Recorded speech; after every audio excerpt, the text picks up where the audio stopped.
अक्सर आपने भगवान राम को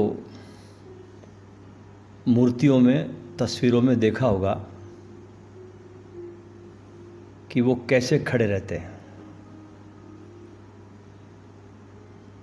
और कृष्ण को भी देखा होगा, ऑब्जर्व किया होगा।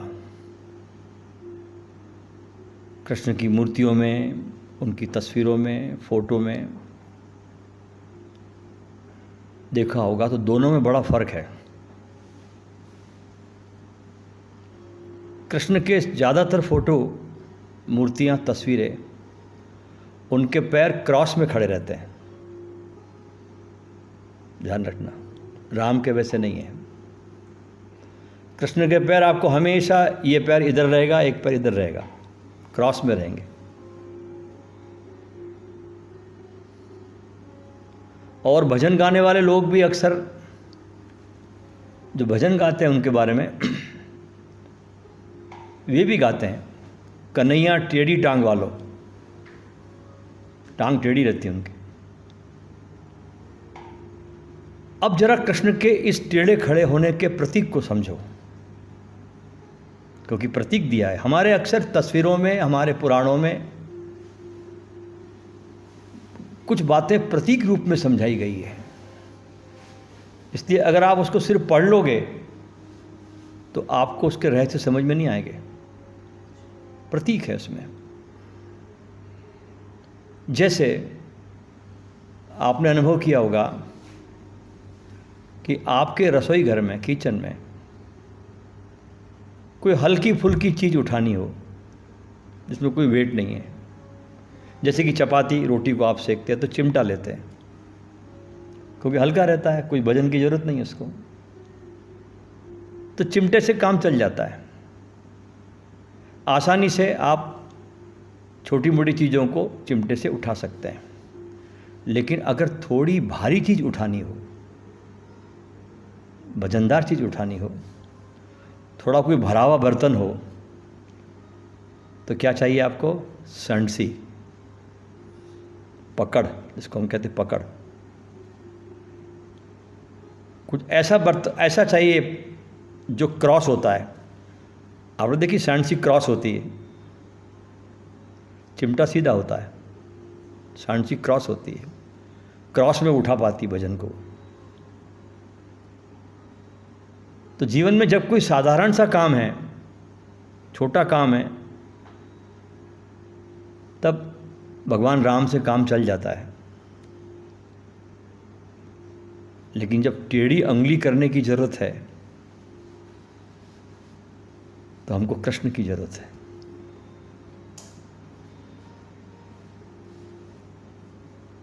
क्योंकि जब भगवान राम को कहा गया,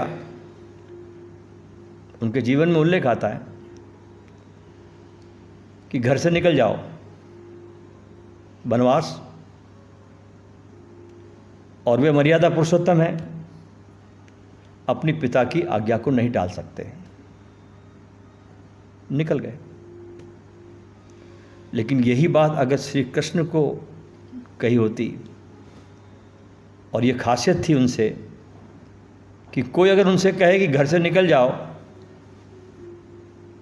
तो वो इस बात को कहने वाले को ही अपनी बातों में ऐसा घुमाएंगे कि वो जो सामने वाला जिसने ये बात बोली, कहीं वही घर छोड़ के न चला जाए, ऐसा घुमाते अपनी बातों में। ये फर्क है। असली बात यह है दोस्तों कि जब राम इस दुनिया में आए और जब कृष्ण आए, उसमें बहुत अंतर है। राम के लिए कहा जाता है कि वे 12 कलाओं में निष्णात थे, निपुण थे, और कृष्ण जब बाद में आए तो 16 कलाएं लेकर आए। लेकिन उसका मतलब ये नहीं है कि कहीं कोई सुपीरियर है, कहीं कोई इन्फीरियर है, ऐसी बात नहीं है। राम छोटे नहीं हैं, कृष्ण बड़े नहीं हैं। वे दोनों एक ही हैं, बस फर्क ये था कि राम जब धरती पर आए तो उस समय 12 कलाओं से काम चल जाता था, लेकिन जब कृष्ण आए द्वापर युग में, तब तक वक्त बहुत बदल चुका था और वहां पर फिर एक्स्ट्रा कलाओं की जरूरत थी। हालांकि राम के पास भी 4 कलाओं का ऑप्शन तो अवेलेबल था। जो 12 सॉफ्टवेयर वो लेके आए थे, कलाएं, आज की भाषा में सॉफ्टवेयर कहना चाहिए इसको, जो लेकर आए थे, दूसरे 4 भी उनको उपलब्ध थे, मगर उन 4 सॉफ्टवेयर को इंस्टॉल करने की उनको जरूरत नहीं पड़ी। सॉफ्टवेयर उनके पास में था, लेकिन कृष्ण के वक्त तक समय बहुत बदल चुका था, तो वे उस एक्स्ट्रा सॉफ्टवेयर को लेकर आए जो उस युग में जरूरी था। उसी प्रकार आज के ज़माने में जहाँ पर हम जी रहे हैं, तो हमें और भी कलाओं की ज़रूरत है। अब वक्त बहुत बदल गया है। आज प्रॉब्लम यह है दोस्तों कि एक ही तरीके से आप सभी को नहीं समझा सकते। हमारे आसपास अगर 10 लोग हैं, हाँ, तो हमें 10 नए तरीके अपनाने पड़ते हैं। वो अलग अलग सोच, अलग अलग दिमाग ऐसे लोगों को समझाने के लिए है, जिससे कि उनकी लाइफ थोड़ी आसान हो जाए। हम तो कृष्ण के बाद के युग में यहाँ पर आए हैं, तो आप सोच सकते हैं कि हमारे लिए चैलेंजेस और बड़े हैं। आदमी बहुत बदल गया है अब तक के। एक बात कृष्ण के जीवन में बहुत ही सुंदर है कि उन्होंने अपने जीवन में हमेशा सभी को इक्वल इंपॉर्टेंस दिया है। कोई उनके लिए छोटा नहीं, कोई बड़ा नहीं, सबको बड़ा इक्वल इंपॉर्टेंस कृष्ण दिया है। उनके लिए ऊंच और नीच, छोटा बड़ा, ऐसा कहीं भी कुछ नहीं है। यहां पर यह समझना आपके लिए बहुत जरूरी है कि जिन दोस्तों के साथ कृष्ण बचपन में खेलकर बड़े हुए, वे सारे दोस्त दूर दूर तक भी कृष्ण के लेवल के तो थे ही नहीं, मगर फिर भी उनको अपना दोस्त बनाया था। कृष्ण ने इंपॉर्टेंस दी थी, खास करके उनके सबसे बेस्ट फ्रेंड सुदामा को। हम सब जानते हैं कि सुदामा से कितना प्रेम किया इन्होंने।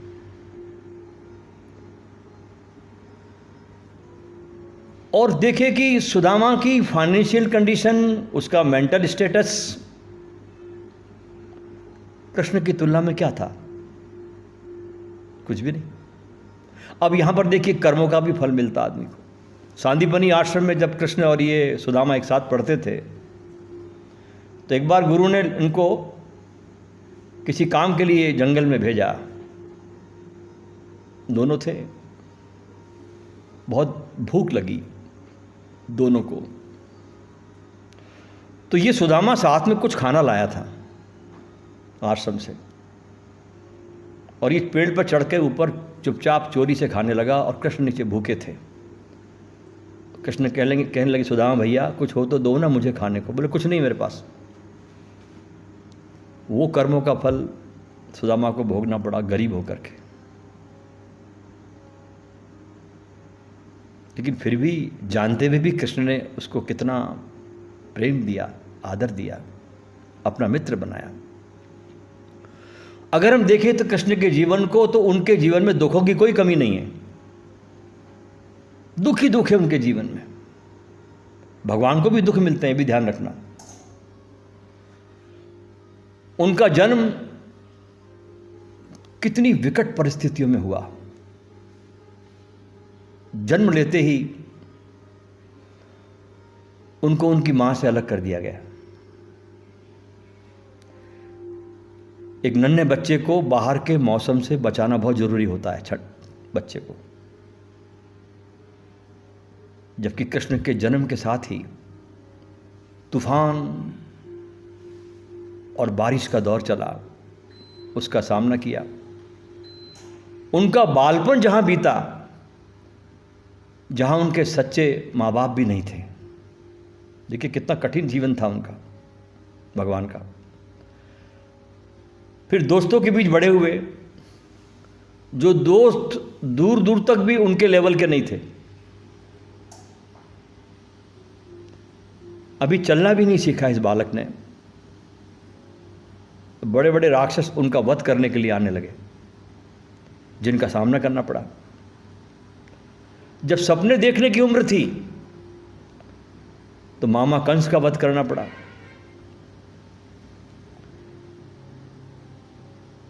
उतना ही नहीं, आपको सच बता दूं मैं कि कृष्ण जिससे सच्चा प्यार करते थे, राधा, वो जिंदगी में इनके साथ कभी नहीं आई। जब शादी करने की उम्र है तो रुक्मिणी, जिनकी शादी शिशुपाल से होने वाली थी, क्योंकि उनका भाई जो था रुक्मी, जबरदस्ती उसकी शादी शिशुपाल से करवाना चाहता था। और रुक्मिणी ने भगवान के बारे में बहुत कुछ सुना और मन ही मन उन्होंने उन्हें अपना वरण कर लिया। तो उन्होंने खत भेजा कि आप इस शादी से पहले अगर मुझे बचाने के लिए नहीं आएंगे और मैं मर जाऊंगी, मैं निर्णय लिया कि मैं आपके बिना तो जीऊंगी नहीं, मैं आत्महत्या कर लूंगी, मैं शरीर छोड़ दूंगी। और अगर आप मुझे यहाँ से लेकर नहीं जाएंगे तो मैं अपनी जान दे दूंगी। और मजे की बात देखिए कि उसके पहले कृष्ण ने रुक्मिणी को कभी देखा भी नहीं था। आज का ज़माना नहीं था कि व्हाट्सएप पर फोटो भेज दिया, चैटिंग कर ली, थोड़ी बातचीत कर ली, टेलीफोन से हाँ हूँ कर लिया, कोई साधन नहीं थे। कभी कृष्ण ने रुक्मिणी को देखा भी नहीं, कहीं मुलाकात नहीं। एक पत्र क्या आया भगवान को, न कोई प्रोफाइल पिक्चर देखी उसकी, न कोई चैट किया। पत्र मिलते ही भाई बलराम के साथ रथ लेके निकल पड़े और रुक्मिणी का हरण किया, उसे बचाया। अच्छा, रुक्मिणी ये भली भांति बात जानती थी। अब देखिए कितनी सुंदर बात है ये, कि प्रेम किसे कहते हैं, यहां से मालूम पड़ेगा आपको। रुक्मिणी ये बात भली भांति जानती थी कि कृष्ण ने अपना दिल तो राधा को दे रखा है, मुझे तो प्रेम मिलेगा नहीं। लेकिन ये क्या कम है कि मैं उनकी दासी की तरह सेवा कर लूं। अगर मेरे भाग्य में ये भी हो जाए कि मैं उनकी दासी बन जाऊं, मैं उनकी सेवा में डूब जाऊं, तो भी मेरे लिए परम सौभाग्य होगा। अब आप देखिए कि जो चाहत और मोहब्बत की जो परिभाषा है वहां उस समय अलग है। ऐसे राधा और कृष्ण के बीच जो प्रेम था उसे हमारे ग्रंथों ने पराक्रिया प्रेम कहा है।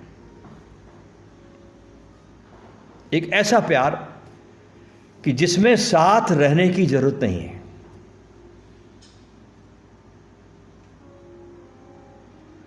लेकिन आज के प्यार का ढंग कैसा है? आज की परिभाषा प्रेम की कुछ अलग ही है।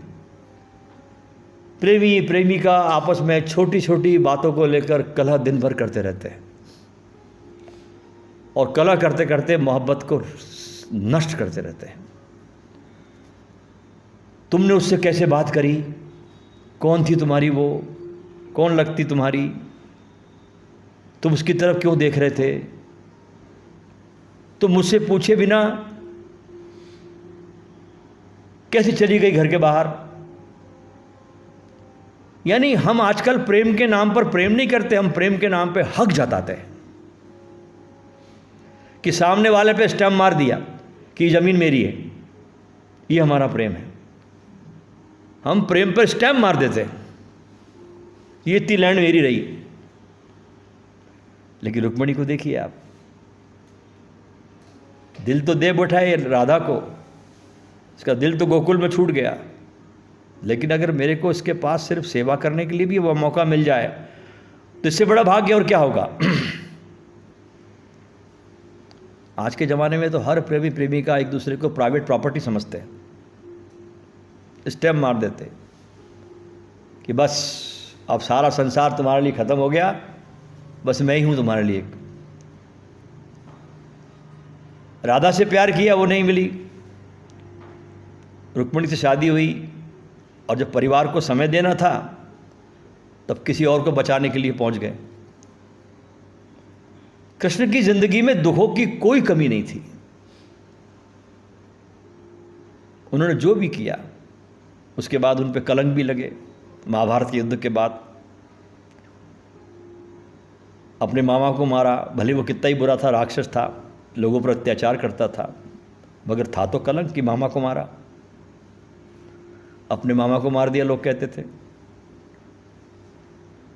जब कौरवों का वध हुआ तो धर्म की विजय थी, मगर तो भी माँ, कौरव की माँ गांधारी ने कृष्ण पर आरोप लगा डाले कि मेरे बच्चों का वध तुमने किया।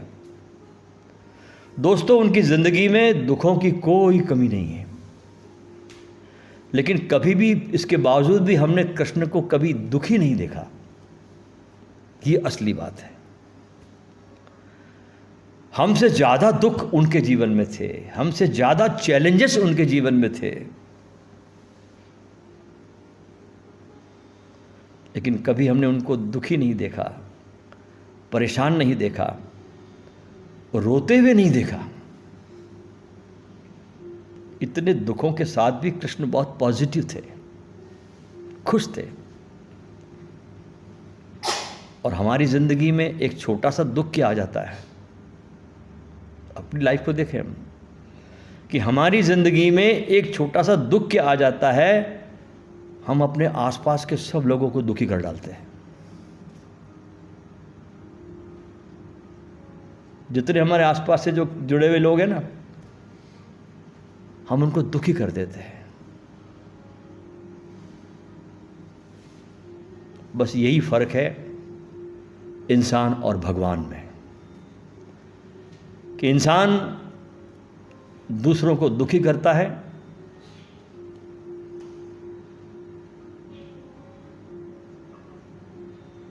लेकिन जो कृष्ण जैसा व्यक्ति है जीवन में, वो सिर्फ सुखी करता है, आनंद बांटता है।